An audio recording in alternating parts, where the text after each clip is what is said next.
हाँ, जो यहाँ पे आज का जो एग्रीकल्चर का बहुत अच्छा फार्मर्स कैंप जो यहाँ पे था आज, अवेयरनेस कैंप, तो इसमें मेरी तो यही गुजारिश रहेगी, क्योंकि एक चीज़ मैंने अपनी तकरीर में भी वाज़े की कि ज़मीन जो है लिमिटेड हमारे पास है, उसमें ऐसी हम टेक्निक्स इस्तेमाल करें, यानी हाई यील्डिंग वैरायटीज़ और नई टेक्निक्स इस्तेमाल करके, चाहे उसमें वो हॉर्टिकल्चर सेक्टर हो या एग्रीकल्चर सेक्टर हो, दोनों सेक्टर्स में हाई यील्डिंग वैरायटीज़ का इस्तेमाल किया जाए, क्योंकि लैंड रिसोर्सेज हमारे पास लिमिटेड हैं।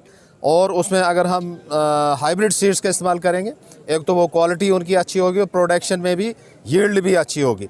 तो उस सिलसिले में मेरी यही गुजारिश रहेगी तमाम ज़मींदारान हजरात से भी और हमारे डिपार्टमेंट ऑफ एग्रीकल्चर के जितने भी हमारे मुलाजमीन हैं उनसे भी, ताकि नई से नई टेक्निक्स जो है अपने ज़मींदारों तक पहुँचाएँ और वो फार्मर्स जो हैं उन टेक्निक्स का इस्तेमाल करके अपनी प्रोडक्शन को इंक्रीज़ करें। मेरे हिसाब से कैश क्रॉप्स का ज़माना है। आज के दौर में वो क्रॉप्स उगाई जानी चाहिए जिनमें ज़्यादा आमदनी हो, और उसी से ये पॉसिबल हो सकता है जो हमारे प्राइम मिनिस्टर साहब का ख्वाब है कि 2022 तक हमारे ज़मींदारों की, किसान भाइयों की आमदनी डबल होनी चाहिए। तो यही वजह हो सकती है डबल करने की, अदरवाइज़ कोई स्कोप नहीं है अगर हम ये नई नई वैरायटीज़ इस्तेमाल ना करें और प्रॉपर तरीके से लैंड रिसोर्सेज का प्रॉपर इस्तेमाल ना करें।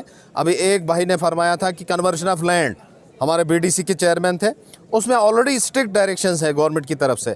मैं तमाम ज़मींदारों से ये अपील करता हूँ और यहाँ के रहने वाले आवाम से भी अपील करता हूँ कि जहाँ भी कन्वर्शन ऑफ लैंड हो, खासकर आबी ज़मीन की कन्वर्शन या एग्रीकल्चर लैंड की कन्वर्शन है, वो कानूनी तौर पर बैंड है, और अगर वो कोई वायलेशन करता है तो वायलेशन की कोई गुंजाइश नहीं है, उसके खिलाफ कानूनी कार्रवाई हो सकती है।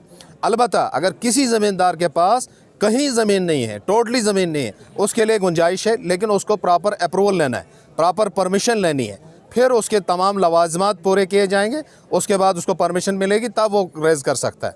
अदरवाइज़ कन्वर्शन ऑफ लैंड जो है वो भी एलो नहीं है, ना किसी को करनी चाहिए। ये जो आपने पॉलीथीन का इशू उठाया, ये पहले से ही इसमें ऑलरेडी ऑनरेबल सुप्रीम कोर्ट की और ग्रीन ट्रिब्यूनल जो है ऑनरेबल ट्रिब्यूनल है उनकी डायरेक्शंस हैं, और इसमें कई हाई कोर्ट की भी डायरेक्शंस हैं कि भाई पॉलीथीन के यूज़ को जो है रोका जाए, और इसमें कंप्लीट अदरवाइज़ भी लीगली बैन है, लेकिन इसमें कुछ स्पेसिफिकेशंस डिफाइंड है उस बैन में कि उस स्पेसिफिकेशन का अगर पॉलीथीन है तो और जो डिकम्पोज हो सकता है वो हम यूज़ कर सकते हैं।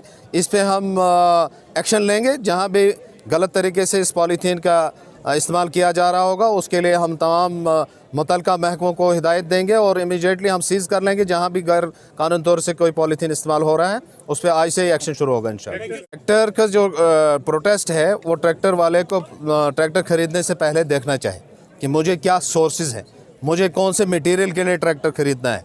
अगर वो मटेरियल लीगली उसको मिलता है तो उसका बिज़नेस जायज़ है, उसके लिए लीगल तरीके हैं। बाज़ाब्ता यहाँ पे टेंडर आउट हुआ है, जितने भी मिनरल ब्लॉक्स हैं वो टेंडर आउट हुए हैं, उनको ठेकेदारों से ख़रीदें वो मटेरियल अगेंस्ट ए प्रॉपर रसीट, प्रॉपर चालान। उनको कोई नहीं तंग कर सकता। अगर कोई प्रॉपर तरीके से कोई बिज़नेस करे, मुहज़्ज़ब तरीके से बिज़नेस करे, प्रॉपर चालान के तहत वो चलें, कोई भी ताकत जो है, कोई भी लॉ अबाइडिंग अथॉरिटी उनको तंग नहीं करे।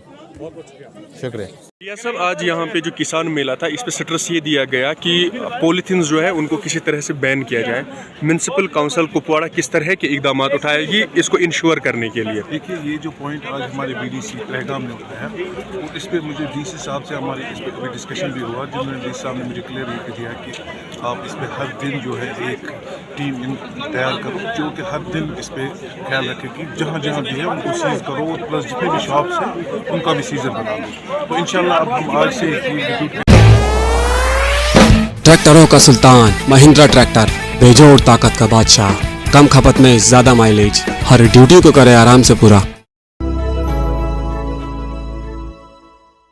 जो हर रोज इस पर मॉनिटर करेगी और कोशिश करेंगे कि इस पर यूज ना हो जाए। और बाकी जो एग्रीकल्चर जो भी यहाँ इन्होंने स्कीम्स के बारे में जो हमारे फार्मर्स अवेल करते हैं उसमें भी मैंने थोड़ी एक सजेशन दे दी डीसी साहब को कि जो हमारे KCC के केस होते हैं या बैंक में जाते हैं तो बैंक में भी इनको वो सपोर्ट नहीं मिलता है जिस तरीके से होना चाहिए, चाहे टाइमली डिसबर्समेंट हो या चाहे, क्योंकि काफ़ी वो उनसे फॉर्मेलिटीज़ भी मांग लेते हैं। उस बारे में भी हमारा डिस्कशन हुआ चीफ एग्रीकल्चर ऑफिसर से और हमारे जो यहाँ डी साहब हैं उन्होंने भी एक डायरेक्शन दे दी उनको बैंक्स को भी कि हम वो जो उनकी DLCC की एक मीटिंग होती है उसमें डायरेक्शन देंगे उनको कि ताकि जो इनसे ये जो लंबी चौड़ी गारंटर्स का या बाकी फॉर्मेलिटीज़ मांगते हैं उसमें कमी आ जाए।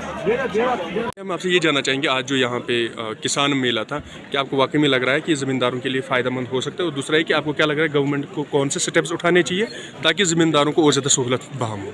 देखिए, जहाँ तक इस किसान मेला का ताल्लुक है, ये अवेयरनेस बेशक लोगों तक पहुँच जाती है, लेकिन मैंने अपने ऐसे तकरीर में भी ये स्ट्रेस किया कि ये जगह जगह होनी चाहिए। यहाँ जो भी इनके एरियाज़ कुछ लेफ़्ट आउट होते हैं जहाँ से ट्रमेंडस सपोर्ट हो जाता है इन किसानों का, वहाँ उन तक बात नहीं पहुँचाती। हम कोशिश करेंगे ब्लॉक लेवल पे भी बात पहुँचनी चाहिए किसानों तक, ताकि वो भी अवेयरनेस आ जाए। जो मॉडर्न टेक्निक जो है एग्रीकल्चर में इस्तेमाल किया जाता है वो उसका लाभ है। आप एज ए ब्रिज किस तरह से काम करेंगे गवर्नमेंट और लोगों के दरमियान? देखिए, जहाँ तक हमारा जो DDC का क़याम हो गया, जिसका मैं चेयरमैन हूँ, मैं कोशिश ये एडमिनिस्ट्रेशन एक ब्रिज का काम करेगा लोगों और एडमिनिस्ट्रेशन के में। तो हम कोशिश करेंगे इंशाल्लाह लोगों के जो मसले हैं अब तक जब तक लोग सेक्रेटरी पूछता है, ब्यूरोक्रेसी पे पूछना उसका मुश्किल होता है, तो हम कोशिश करेंगे वैसे नुमाइंदे जो हम रिप्रेजेंटेटिव है उनकी बात वहाँ पहुँचाने तक।